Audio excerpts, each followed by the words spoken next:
ശിവപ്രീതിക്കായി പഞ്ചാക്ഷരി മന്ത്രം ജപിച്ചും വ്രതം നോറ്റും ശിവക്ഷേത്രങ്ങളിൽ ദർശനം നടത്തിയും ഭക്തർ ഇന്ന് മഹാശിവരാത്രി ആഘോഷിക്കും.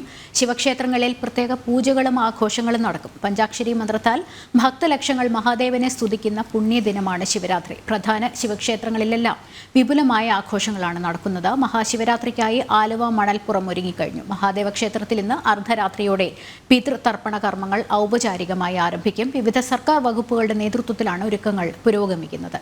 സുധീഷ്, ആലുവ ശിവക്ഷേത്ര സന്നിധിയിൽ നിന്ന് നൽകാനുള്ള ശിവരാത്രിയുമായി ബന്ധപ്പെട്ട വിശേഷങ്ങൾ എന്തൊക്കെയാണ്? എന്തെല്ലാം പൂജകൾ ഇപ്പോൾ ക്ഷേത്രത്തിൽ നടക്കുന്നു? എത്രത്തോളം ഭക്തജന സമ്പന്നമാണ് ശിവക്ഷേത്രം?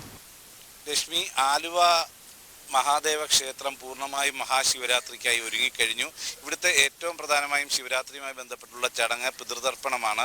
ആ ചടങ്ങ് ഔദ്യോഗികമായി, അതായത് കൃത്യമായി ശിവരാത്രിയുടെ ഒരു ആരംഭം മുതൽ കുംഭമാസത്തിലെ അമാവാസി സമയം വരെയുള്ള ആ ഒരു സമയത്താണ് പിതൃതർപ്പണം പ്രധാനമായും നടക്കുന്നത്. അത് ഇന്ന് അർദ്ധരാത്രി മുതലാണ് ആരംഭിക്കുന്നത്. ഇപ്പോൾ തന്നെ ആലുവ മണപ്പുറത്ത് വലിയ രീതിയിൽ ഭക്തജന തിരക്ക് നമുക്ക് കാണാൻ കഴിയും. ഇന്ന് ശിവരാത്രിയുമായി ബന്ധപ്പെട്ട് മഹാഗണപതി ഹോമം, അതോടൊപ്പം തന്നെ മഹാമൃത്യുഞ്ജയ ഹോമം അടക്കമുള്ള വിവിധ പൂജകൾ നടക്കുന്നുണ്ട്. അതോടൊപ്പം തന്നെ ആണ് ഈ ഭക്തർ പിതൃതർപ്പണം നടത്തി പുണ്യം നേടുന്നതിനുള്ള ഇതിലെ താങ്കളുടെ ബന്ധുക്കൾക്കും മറ്റുമുള്ള ആത്മാവിന് നിത്യശാന്തിക്കായുള്ള പ്രാർത്ഥനയുമായി വ്രതാനുഷ്ഠാനങ്ങളോടെ ആലുവ മഹാദേവ ക്ഷേത്രത്തിലേക്ക് എത്തുന്നത്. അത്തരം ചടങ്ങുകൾ വൈകിട്ടാണ് ഔദ്യോഗികമായി ആരംഭിക്കുന്നത്. ഇവിടെ മുല്ലപ്പള്ളി ശങ്കരൻ നമ്പൂതിരിയുടെ കാർമ്മികത്വത്തിലാണ്, മേൽശാന്തിയാണ് അദ്ദേഹത്തിൻ്റെ കാർമ്മികത്വത്തിലാണ് ചടങ്ങുകളെല്ലാം തന്നെ മുന്നോട്ട് പോകുന്നത്. ഇതിനായുള്ള ഒരുക്കങ്ങളെല്ലാം തന്നെ പൂർത്തിയായി കഴിഞ്ഞു. ഇന്ന് വൈകിട്ടോടെ തന്നെ ആലുവ മണപ്പുറം പൂർണ്ണമായും ഭക്തജനങ്ങളെ കൊണ്ട് നിറയും. അതിനുശേഷം വളരെ കാത്തിരുന്നുകൊണ്ടാണ് ഇന്ന് അർദ്ധരാത്രി മുതൽ പിതൃതർപ്പണ ചടങ്ങുകൾ നടത്തുന്നത്. ഇതിനുവേണ്ടിയുള്ള ഒരുക്കങ്ങൾ ദേവസ്വം ബോർഡിൻ്റെയും അതോടൊപ്പം തന്നെ ആലുവ നഗരസഭ, പോലീസ്, മറ്റ് ആരോഗ്യ പ്രവർത്തകർ, അഗ്നിശമന സേന തുടങ്ങിയവരുടെ എല്ലാം നേതൃത്വത്തിലാണ് ഇതിനുള്ള ഒരുക്കങ്ങൾ പൂർത്തിയാക്കിയിരിക്കുന്നത്. അതോടൊപ്പം തന്നെ ഹൈന്ദവ വിശ്വാസികളിലെ ഹൈന്ദവ സംഘടനകളുടെ നേതൃത്വത്തിലുള്ള വാളണ്ടിയർമാരുടെ വലിയ രീതിയിലുള്ള സേവനങ്ങളും ഇവിടെ ലഭ്യമാവും. ഇത്തരത്തിൽ വലിയ ക്രമീകരണങ്ങളുണ്ട്. 116 ബലിപ്പുരകളാണ് ഒരുക്കിയിട്ടുള്ളത്. 40-ലധികം പേർ അവിടെ ബലിതർപ്പണത്തിന് വേണ്ട മറ്റ് കാർമ്മികത്വം വഹിക്കുന്നതിനും മറ്റുമായി അധികമായും എത്തുന്നുണ്ട്. ഈ 116 ബലിപ്പുരകളിൽ 116 പേർക്ക് പുറമെ 40 പേരെ കൂടി വിന്യസിപ്പിച്ചുകൊണ്ടാണ് ഇത്തരം കർമ്മങ്ങൾ സുഗമമായി നടത്തുന്നതിനുള്ള കാര്യങ്ങൾ ചെയ്യുന്നത്. 350ഓളം പോലീസുകാരെ വിന്യസിപ്പിച്ചിട്ടുണ്ട്. ഗതാഗത നിയന്ത്രണം ആലുവ നഗരത്തിൽ ഏർപ്പെടുത്തിയിട്ടുണ്ട്. തോട്ടയ്ക്കാട്ടുകരയിൽ നിന്നും മറ്റും ഗതാഗതം തിരിച്ചു വിടുന്ന ഒരു സാഹചര്യവും ഉണ്ട്. ഈ രീതിയിലെല്ലാം തന്നെ വേണ്ട ക്രമീകരണങ്ങളെല്ലാം തന്നെ പൂർത്തിയായതായിട്ടാണ് ഇതുമായി ബന്ധപ്പെട്ടവർ പറയുന്നത്. എന്തു തന്നെയായാലും ഭക്തലക്ഷങ്ങൾ തന്നെയാണ് ആലുവ മണപ്പുറത്തേക്ക് എത്തുന്നത്. ഇന്ന് മഹാശിവരാത്രി നാളിൽ മഹാദേവനെ കണ്ടു തൊഴുന്നതിനും മറ്റു വഴിപാടുകൾ നടത്തുന്നതിനും മറ്റുമുള്ള വലിയ രീതിയിലുള്ള ഒരു ജനത്തിരക്കാണ് ഇപ്പോൾ അനുഭവപ്പെട്ടുകൊണ്ടിരിക്കുന്നത്. ഇതിനുശേഷം വൈകിട്ടോടുകൂടിയാവും പിതൃതർപ്പണം നടത്തുന്നതിന് വേണ്ടിയുള്ള ഭക്തജനങ്ങളുടെ തിരക്ക്. അർദ്ധരാത്രിയോടുകൂടിയാണ് മഹാദേവ ക്ഷേത്രത്തിൽ പിതൃതർപ്പണ കർമ്മങ്ങൾ ആരംഭിക്കുക എന്നിരിക്കെ സുധീഷ് പറഞ്ഞതുപോലെയാണ്. മാത്രമല്ല, ദൃശ്യങ്ങളിൽ നമുക്ക് മനസ്സിലാകുന്നുണ്ട് ഇപ്പോൾ തന്നെ ഭക്തജന സമൃദ്ധമാണ് ശിവരാത്രി മണപ്പുറം. ഉച്ചയോടുകൂടി തന്നെ കൂടുതലും ഭക്തജനങ്ങൾ എത്തിച്ചേരും. വൈകുന്നേരത്തോടെ മണപ്പുറം ജനങ്ങളാൽ നിറയും എന്നുള്ളതാണല്ലോ ഈ കഴിഞ്ഞ കാലങ്ങളിലെല്ലാം നമ്മൾ കണ്ടുവരുന്നത്. ഇതുമായി ബന്ധപ്പെട്ട് കൊച്ചി മെട്രോ, ഒപ്പം തന്നെ KSRTCയും റെയിൽവേയും അധിക സർവീസുകൾ ഉൾപ്പെടെ ഭക്തർക്ക് എത്തിച്ചേരാൻ വേണ്ടിയുള്ള സൗകര്യത്തിന് ഒരുക്കിയിട്ടുള്ളൊരു സാഹചര്യം കൂടിയുണ്ട്.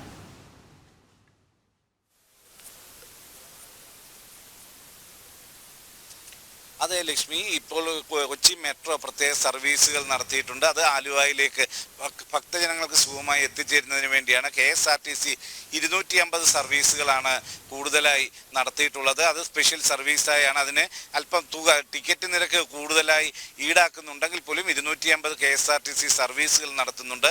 അതോടൊപ്പം തന്നെയാണ് ദക്ഷിണ റെയിൽവേയുടെ നേതൃത്വത്തിൽ ഇവിടേക്ക് ഭക്തജനങ്ങൾക്ക് എത്തിച്ചേരുന്നതിന് വേണ്ടി ചില ട്രെയിനുകൾക്ക് പ്രത്യേകമായി ആലുവയിൽ സ്റ്റോപ്പ് അനുവദിക്കുന്നത് അടക്കമുള്ള കാര്യങ്ങളിലൂടെ ഇവിടേക്ക് ഭക്തജനങ്ങൾക്ക് എത്തിച്ചേരുന്നതിനുള്ള സൗകര്യവും ഒരുക്കിയിട്ടുണ്ട്. ആ രീതിയിൽ എല്ലാ വകുപ്പുകളുടെ ഏകോപനത്തോടെ അതോടൊപ്പം തന്നെ ഹൈന്ദവ സംഘടനകളുടെ സഹകരണത്തോടെ എല്ലാം തന്നെ സുഗമമായി ഇവിടെ ബലിതർപ്പണം അടക്കമുള്ള മഹാശിവരാത്രിയുമായി ബന്ധപ്പെട്ട എല്ലാ ചടങ്ങുകളും നടത്താനുള്ള ശ്രമമാണ് നടക്കുന്നത്. അതോടൊപ്പം തന്നെ ആലുവ പെരിയാറിൽ ആലുവ പുഴയിൽ ജലനിരപ്പ് മറ്റ് അപകടകരമായ ഒരു അവസ്ഥയിലേക്കില്ല, എന്നാൽ തീരെ താഴ്ന്നും പോയിട്ടില്ലാത്ത ആ ഒരു ലെവലിൽ നിൽക്കുന്നതും വലിയ രീതിയിൽ ഈ പിതൃതർപ്പണം മറ്റും നടത്തുന്നതിന് വേണ്ടി ഏറ്റവും ഉതകിയ രീതിയിൽ തന്നെയാണ് എന്നതും വളരെ സഹായകരമായ കാര്യമാണ്. അതോടൊപ്പം തന്നെ ഇവിടെ ഏതെങ്കിലും തരത്തിൽ അപകടപ്പെടുന്നവരെ രക്ഷിക്കുന്നതിന് വേണ്ടി നേവിയുടെ സേവനം തേടിയിട്ടുണ്ട്. അതോടൊപ്പം തന്നെ അഗ്നിശമന സേന, മറ്റ് വോളണ്ടിയർമാർ എല്ലാം തന്നെ ഇവിടെ സജ്ജമാണ് എന്നതാണ് സംഘാടകർ വ്യക്തമാക്കുന്നതും. ലക്ഷ്മി.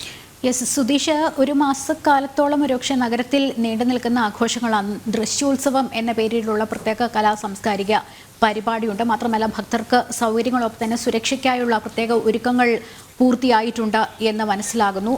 അതുമായി ബന്ധപ്പെട്ടുള്ള വിവരങ്ങൾ എന്തൊക്കെയാണ്?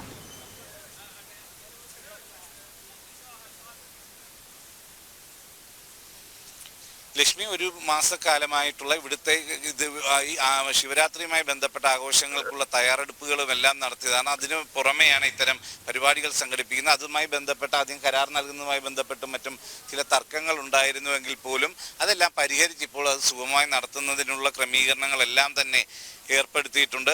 അതോടൊപ്പം തന്നെയാണ് ഇത്തരത്തിൽ പരിപാടികൾ സംഘടിപ്പിക്കുമ്പോൾ അവിടേക്ക് ജനങ്ങൾക്ക് എത്തിച്ചേരുന്നതിനും അത് കൃത്യമായി തന്നെ ആസ്വദിക്കുന്നതിനും എല്ലാം വേണ്ട സംവിധാനങ്ങളും ഒരുക്കിക്കൊണ്ട് അത്തരം കാര്യങ്ങളും വളരെ കൃത്യമായി തന്നെ ചെയ്തിട്ടുണ്ട് എന്നതാണ് നമുക്ക് അറിയാൻ കഴിയുന്നത്. എന്തു തന്നെയായാലും മഹാശിവരാത്രി മഹോത്സവം അത് ആലുവയിൽ പൂർണ്ണമായും എല്ലാ രീതിയിലും എല്ലാ സൗകര്യങ്ങളും കൂടി നടക്കുന്നതിന് വേണ്ടി ഒരുക്കങ്ങളെല്ലാം തന്നെ പൂർത്തിയായിരിക്കുന്നു. അതോടൊപ്പം തന്നെയാണ് ഇവിടുത്തെ ഏറ്റവും പ്രധാന ചടങ്ങായ പിതൃതർപ്പണത്തിന് വേണ്ട ഒരുക്കങ്ങളും എല്ലാം തന്നെ തയ്യാറായിരിക്കുന്നത്. ഇവിടെ വളരെ കൃത്യമായ വ്രതാനുഷ്ഠാനങ്ങളോട് കൂടിയാണ് ഭക്തർ പിതൃതർപ്പണത്തിനായി എത്തുന്നത്. ഒരിക്കൽ മാത്രം അരിയാഹാരം കഴിച്ചുകൊണ്ടുള്ള ഒരു ഏകാദശി വ്രതത്തിന് സമാനമായ രീതിയിലുള്ള വ്രതാനുഷ്ഠാനങ്ങളോടുകൂടി ആണ് ഇവിടേക്ക് ഭക്തർ എത്തിച്ചേരുന്നത്. അത്തരത്തിൽ ഇന്ന് വൈകിട്ടോടുകൂടി തന്നെ പിതൃതർപ്പണത്തിന് വേണ്ടി എത്തുന്ന ഭക്തരുടെ വലിയ തിരക്ക് ആലുവ മണപ്പുറത്ത് കാണാൻ കഴിയും. അതിനുശേഷം അർദ്ധരാത്രിയോടുകൂടിയാണ് ഈ പിതൃതർപ്പണ ചടങ്ങുകൾ നടക്കുന്നത്.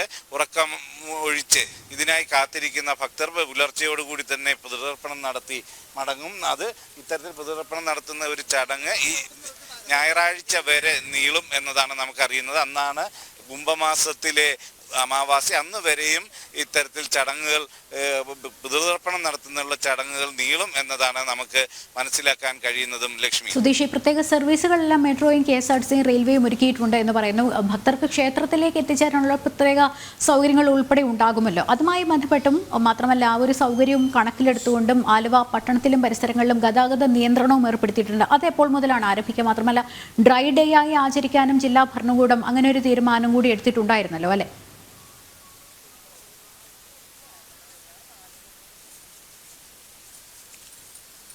ലക്ഷ്മി, ഇന്ന് ഉച്ചയോടുകൂടിയാണ് ഗതാഗത നിയന്ത്രണം ആരംഭിക്കുന്നത്. തോട്ടക്കാട്ടുകര ഭാഗത്തു നിന്നും വരുന്ന വാഹനങ്ങൾ വൺ വേ ആയി ആവും കടത്തിവിടുക. അതോടൊപ്പം തന്നെ ഈ മണപ്പുറത്തേക്കുള്ള വാഹനങ്ങൾ അവിടേക്ക് വാഹനം കൊണ്ടുവന്ന പാർക്ക് ചെയ്യുന്നതിനുള്ള അസൗകര്യം ഇതെല്ലാം കണക്കിലെടുത്ത് പുറത്ത് വാഹനങ്ങൾ നിർത്തി ഭക്തരെ ഇറക്കിയ ശേഷം വാഹനങ്ങൾ പാർക്ക് ചെയ്യുന്നതിന് പ്രത്യേക സംവിധാനം ഒരുക്കിയിട്ടുണ്ട്. ഇത്തരം സംവിധാനങ്ങൾക്ക് പുറമെയാണ് ഇതുമായി ബന്ധപ്പെട്ട് സ്പെഷ്യൽ സർവീസുകൾ കൊച്ചി മെട്രോ ആയാലും KSRTC ആയാലും നടത്തുന്നത്. KSRTC 250 സ്പെഷ്യൽ സർവീസുകൾ നടത്തുന്നു. അതിന് പുറമെയാണ് മെട്രോയുടെ അഡീഷണൽ സർവീസുകൾ. ഇതിന് പുറമെ ദക്ഷിണ റെയിൽവേയും ഇതിനു വേണ്ടിയുള്ള ക്രമീകരണങ്ങളെല്ലാം നടത്തിയിട്ടുള്ളതായാണ് അറിയിച്ചിട്ടുള്ളത്. ഇതുമായി ബന്ധപ്പെട്ട ഏകോപന യോഗത്തിലും ദക്ഷിണ റെയിൽവേ അത്തരം സൗകര്യങ്ങൾ ഒരുക്കും എന്ന് ഉറപ്പ് നൽകിയിരുന്നു. അതിൻ്റെ എല്ലാ അടിസ്ഥാനത്തിലുള്ള ക്രമീകരണങ്ങളാണ് ഒരുക്കിയിട്ടുള്ളത്. ഈ രീതിയിൽ ഇവിടത്തേക്ക് ഭക്തരെ കടന്നു വരുന്നതിന് വേണ്ട സുഗമമായ സംവിധാനങ്ങളെല്ലാം തന്നെ ഒരുക്കിയിട്ടുണ്ട്. അതോടൊപ്പം തന്നെ ഹരിത പ്രോട്ടോകോൾ പൂർണ്ണമായും നടപ്പാക്കിക്കൊണ്ടാണ് ഇവിടെ കാര്യങ്ങളെല്ലാം തന്നെ നടത്തുന്നതെന്നാണ് സംഘാടകർ